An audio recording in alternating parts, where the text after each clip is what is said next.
आज हम एक बहुत ही ब्यूटीफुल स्टोरी पढ़ेंगे, ठीक है। अब ये स्टोरी किसकी है, किसके बारे में है, ये तो सुनने के बाद ही पता चलेगा, ठीक है। तो बहुत ही ब्यूटीफुल स्टोरी है एंड बहुत ही ज्यादा एक्साइटिंग भी है एंड बहुत ही ज्यादा नॉलेजेबल भी है, ओके।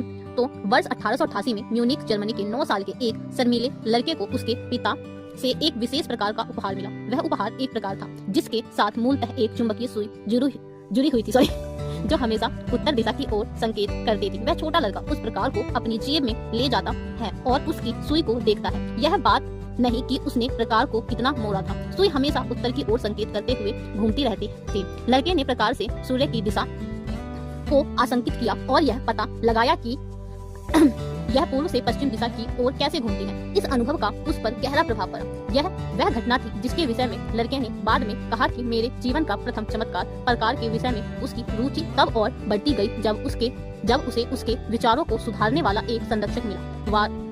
12 वर्षीय की अवस्था में उसके संरक्षक मैक्स टॉलमड द्वारा दी गई यूक्लिडियन सामान्य रेखा गणित की एक छोटी सी पुस्तक, जिसे उसे रेखा गणित की पवित्र पुस्तक कहा था, से उसे दूसरे चमत्कार का अनुभव हुआ। लड़के ने उसे बाद में अपने जीवन का दूसरा चमत्कार बताया।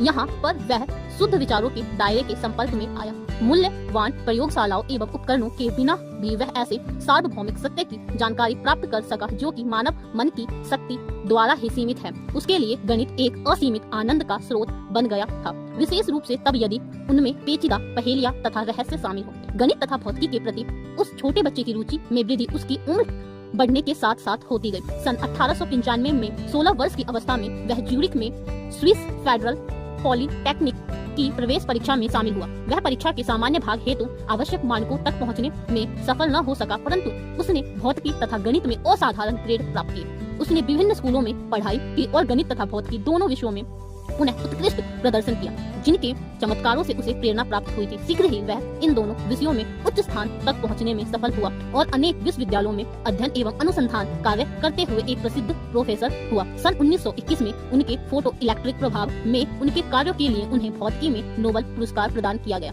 अगले 3 दशकों में उन्होंने भौतिकी में सभी बड़े नियमों को नया रूप दिया, जिसमें विशेष रूप से E=mc² समीकरण का विकास करना शामिल है, जिसने विज्ञान को नए आयाम दिए हैं। वह छोटा बालक जो अपने बाल्यकाल में किए गए 2 चमत्कारों से प्रभावित था और जिसे अत्यंत बुद्धिमान तथा प्रवीण व्यक्ति माना जाता था और कोई नहीं, एल्बर्ट आइंस्टाइन है। अन्य विज्ञानों की तरह न होकर जो अक्सर गणित में ही खो जाते हैं, आइंस्टाइन ने तीव्र गति से चलने वाली रेलगाड़ी, नीचे जाने वाली लिफ्टों, रॉकेटों तथा घड़ी चलने जैसे सामान्य घटनाओं में भौतिकी की तस्वीर देखी थी। इन्हीं तस्वीर ने उन्हें 20वीं शताब्दी के महानतम विचारों से अवगत कराने हेतु निर्देशित किया था। उन्होंने लिखा, समस्त भौतिकी सिद्धांत उनकी गणितीय अभिव्यंजनाएं होने के बावजूद